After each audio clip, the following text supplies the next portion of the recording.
I uploaded a video last year of me changing my clutch on my zero-turn Cup Cadet mower.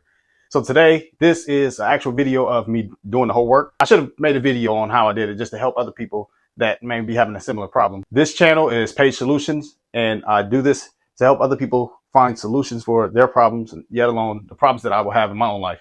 We can put more money back in our pockets, learn new skills and trades, and be able to pass those down for generations to come. First thing that I'm going to do is move this mower to level ground because we're going to be jacking this mower up to look underneath.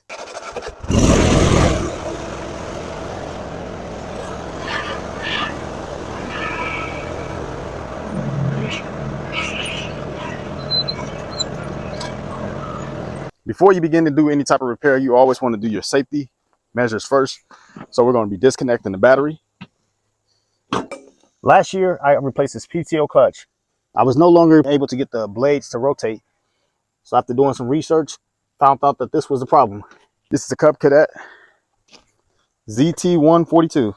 The motor is a Kohler 22 horsepower 7000 series.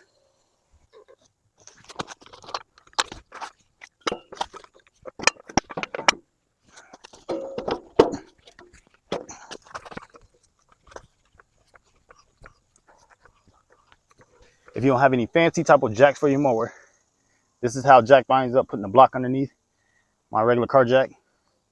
Now I'm gonna stick some blocks under just for the safety measure so it don't come back down on me, kind of like jack stands.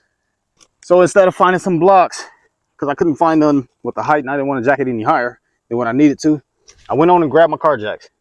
I put it under here just like we would do a car on the I don't even know if this is an axle or not, but put it under there just to be safe so that this don't come crashing down on you. Probably wouldn't die like a car, but it'll hurt pretty bad.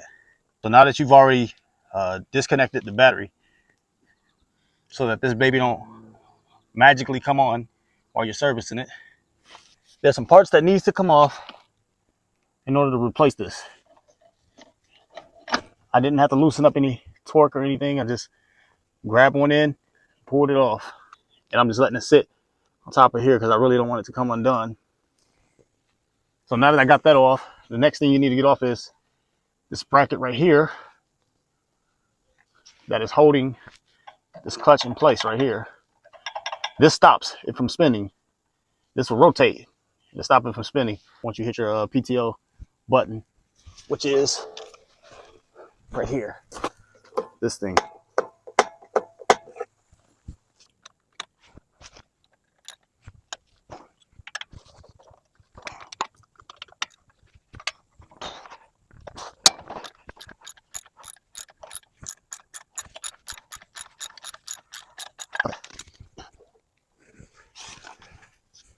If you haven't disconnected your electrical wire right here, that needs to be disconnected as well.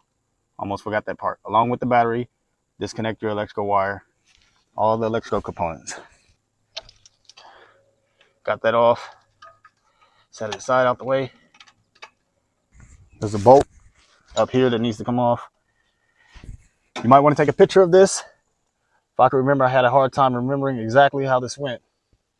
I ended up taking off this part too, but I don't think that was necessary. I think I need to just take off this bolt and this bolt that's mounting it. And like I said, the only thing this does, it holds this clutch in place to keep it from spinning. And you can see how it's lined up along with that. So when you go to put it back together, it should line directly like that again.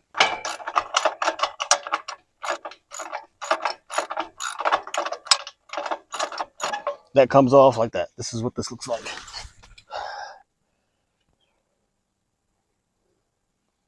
So when you assemble it again, it's going to go up, and that's going to catch onto the clutch.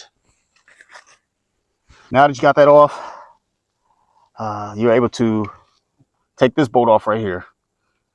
This bolt is what's going to bring the clutch down.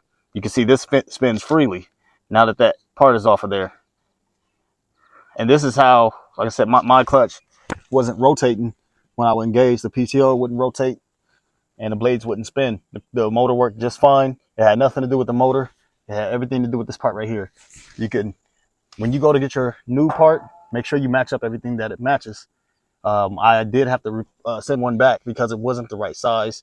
I think it was cheaper, but I thought all the parts matched up. It just didn't work. So here's a serial number right here. I don't think there's a number on the PTO, the clutch itself. I don't think there's a number on the clutch itself.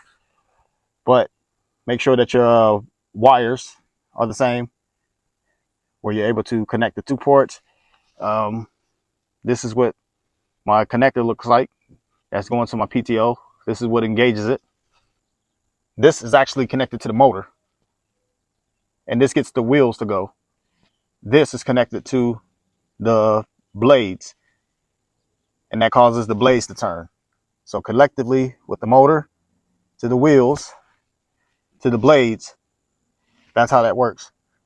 So after you get your bolt out right here, which I'm not going to take mine off, there's some other parts that will come down with it. Just remember the order. Record it, write it down, do something so that you can remember the order when you put it back together. And this will come off. This is spinning freely right now because it's not connected to that bracket. So after you get the bolt down, you can swap it out for the new part. Put the new one up, put your bolts and everything back together, tighten it up real tight, and then you put your bracket back on in reverse order.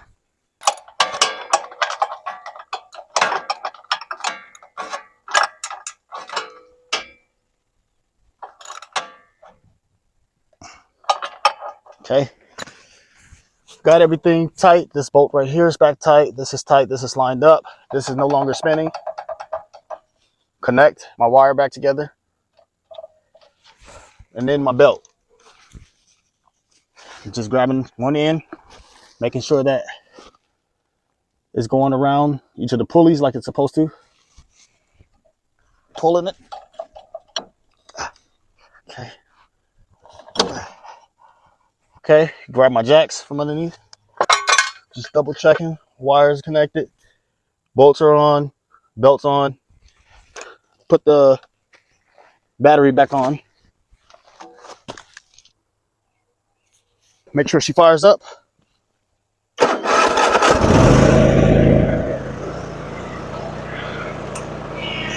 Should be back in business. Check the PTO, make sure it engages. And you should be back in business.